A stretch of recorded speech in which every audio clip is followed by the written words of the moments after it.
Hi friends, welcome to Savi kitchen Kannada. ಇವತ್ತು Sunday ಸ್ಪೆಷಲ್ಗೆ ಏನಾದರೂ non veg ಇಲ್ಲ ಅಂದರೆ ಈ ಮೊಟ್ಟೆ ಗ್ರೇವಿ ಮಾಡಿ ನೋಡಿ. ನಾನ್ ವೆಜ್ ಅಷ್ಟೇ ಸಖತ್ ಟೇಸ್ಟಿಯಾಗಿರುತ್ತೆ. ಚಪಾತಿ, ರೈಸ್ ಅಥವಾ ಮುದ್ದೆಗೆಲ್ಲ ಒಳ್ಳೆ ಕಾಂಬಿನೇಷನ್. ಪ್ಲೀಸ್ ಯಾರೆಲ್ಲ ಸಬ್ಸ್ಕ್ರೈಬ್ ಮಾಡದೆ ನೋಡ್ತಿದ್ದೀರಾ ಸಬ್ಸ್ಕ್ರೈಬ್ ಮಾಡಿ. ಮೊದಲಿಗೆ ಒಂದು ಪ್ಯಾನ್ಗೆ 2 ಟೇಬಲ್ ಸ್ಪೂನ್ ಆಗುವಷ್ಟು ಧನಿಯಾ ಕಾಳನ್ನು ಹಾಕ್ಕೊಂಡು ಹುರ್ಕೊಳ್ತಾ ಇದ್ದೀನಿ. ಒಂಚೂರು ಸ್ಲೈಟಾಗಿ ಬಣ್ಣ ಚೇಂಜ್ ಆಗೋವರೆಗೂ ಹುರ್ಕೊಳ್ಳೋಣ. ಇದನ್ನು ಪಕ್ಕಕ್ಕಿಟ್ಟು ಅದೇ ಪ್ಯಾನ್ಗೆ 2 ಟೇಬಲ್ ಸ್ಪೂನ್ ಆಗುವಷ್ಟು ಎಣ್ಣೆ ಹಾಕಿ 2 ಮೀಡಿಯಮ್ ಸೈಜ್ ಈರುಳ್ಳಿನ ಕಟ್ ಮಾಡಿ ಹಾಕ್ಕೊಳ್ತಾ ಇದ್ದೀನಿ. ನಂತರ ಖಾರಕ್ಕೆ ತಕ್ಕಂತೆ 7ರಿಂದ 8 ಒಣಮೆಣಸಿನಕಾಯಿನ ಹಾಕ್ಕೊಂಡು ಫ್ರೈ ಮಾಡ್ಕೊಳ್ಳೋಣ. ಸ್ಟವ್ವನ್ನ ಲೋ ಟು ಮೀಡಿಯಮ್ ಫ್ಲೇಮ್ ಇಟ್ಕೊಂಡೆ ನಿಧಾನಕ್ಕೆ ಫ್ರೈ ಮಾಡ್ಕೊಳ್ಳಿ. ನಂತರ ಒಂದು ಸಣ್ಣ ಟೊಮೆಟೊನ ಕಟ್ ಮಾಡಿ ಹಾಕ್ಕೊಂಡಿದ್ದೀನಿ. ಮೀಡಿಯಮ್ ಸೈಜ್ ಟೊಮೆಟೊ ಆದರೆ ಒಂದು ಅರ್ಧ ಹಾಕಿದ್ರೂ ಸಾಕು. ಹುಳಿ ಆಗಿಬಿಟ್ರೆ ನಮಗೆ ಸಾಂಬಾರು ಚೆನ್ನಾಗಿ ಬರೋದಿಲ್ಲ. ನಂತರ 1 ಇಂಚು ಶುಂಠಿ, 10 ಎಸಳು ಬೆಳ್ಳುಳ್ಳಿನ ಹಾಕಿ ನಿಧಾನಕ್ಕೆ ಒಳ್ಳೆ ಗೋಲ್ಡನ್ ಬ್ರೌನ್ ಬರೋವರೆಗೂ ಫ್ರೈ ಮಾಡ್ಕೋಬೇಕಾಗುತ್ತೆ. 1 ಇಂಚು ಚಕ್ಕೆ, 4 ಲವಂಗನೂ ಸಹ ಹಾಕ್ಕೊಂಡಿದ್ದೀನಿ. ನಂತರ ಇದಕ್ಕೆ ಸ್ವಲ್ಪ ಪುದೀನ ಎಲೆನ ಹಾಕ್ತಾ ಇದ್ದೀನಿ. ಇದ್ದರೆ ಹಾಕ್ಕೊಳ್ಳಿ, ಇಲ್ಲ ಅಂದರೆ ಪರವಾಗಿಲ್ಲ, ಸ್ಕಿಪ್ ಮಾಡ್ಕೊಳ್ಬೋದು.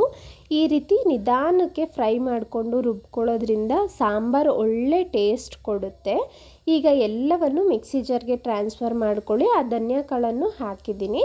ನಂತರ ಒಂಚೂರು ಕೊತ್ತಂಬರಿ ಸೊಪ್ಪನ್ನು ಹಾಕಿ ಎಷ್ಟು ನುಣ್ಣಗಾಗುತ್ತೋ ಅಷ್ಟು ನುಣ್ಣಗೆ ರುಬ್ಬಿ ಪಕ್ಕಕ್ಕಿಟ್ಕೊಳ್ಳಿ. ಈಗ ಅದೇ ಪ್ಯಾನ್ಗೆ ಇನ್ನೊಂದು 2 ಟೇಬಲ್ ಸ್ಪೂನ್ ಆಗೋಷ್ಟು ಎಣ್ಣೆನ ಹಾಕ್ಕೊಂಡು 1/4 ಟೀ ಸ್ಪೂನ್ ಆಗೋಷ್ಟು ಸಾಸಿವೆ ಹಾಕಿದ್ದೀನಿ. ನಂತರ ಒಂದು ಸಣ್ಣ ಈರುಳ್ಳಿನ ಒಗ್ಗರಣೆಗೆ ಈ ರೀತಿ ಸಣ್ಣದಾಗಿ ಕಟ್ ಮಾಡಿ ಸೇರಿಸ್ಕೊಳ್ಳಿ. ಈರುಳ್ಳಿ ಎಲ್ಲ ಒಳ್ಳೆ ಗೋಲ್ಡನ್ ಬ್ರೌನ್ ಬರಬೇಕು. ಅಲ್ಲಿ ತನಕ 1ರಿಂದ 2 ನಿಮಿಷ ಫ್ರೈ ಮಾಡ್ಕೊಳ್ಳಿ. ಆದಷ್ಟು ಹಸಿ ಕರಿಬೇವನ್ನು ಹಾಕ್ಕೊಳ್ಳಿ, ಒಳ್ಳೆ ಫ್ಲೇವರ್ ಕೊಡುತ್ತೆ. ನೋಡಿ, ಈರುಳ್ಳಿ ಸುಮಾರು 2 ನಿಮಿಷ ಫ್ರೈ ಆದಮೇಲೆ ಈಗ ಮಸಾಲೆ ರುಬ್ಬಿಟ್ಕೊಂಡಿದ್ನಲ್ಲ ಅದಕ್ಕೆ ಎಷ್ಟು ಬೇಕೋ ಅಷ್ಟು ನೀರನ್ನು ಸೇರಿಸ್ಕೊಂಡು ಹಾಕ್ಕೊಳ್ತಾ ಇದ್ದೀನಿ. ಕನ್ಸಿಸ್ಟೆನ್ಸಿ ನೋಡಿಕೊಂಡು ನೀರು ಎಷ್ಟು ಬೇಕಾಗುತ್ತೋ ಅಷ್ಟು ಹಾಕ್ಕೊಳ್ಳಿ. ನಾನಿಲ್ಲಿ ದೊಡ್ಡ ಗ್ಲಾಸಲ್ಲಿ 1.5 ಗ್ಲಾಸಷ್ಟು ನೀರನ್ನ ಹಾಕ್ಕೊಂಡಿದ್ದೀನಿ.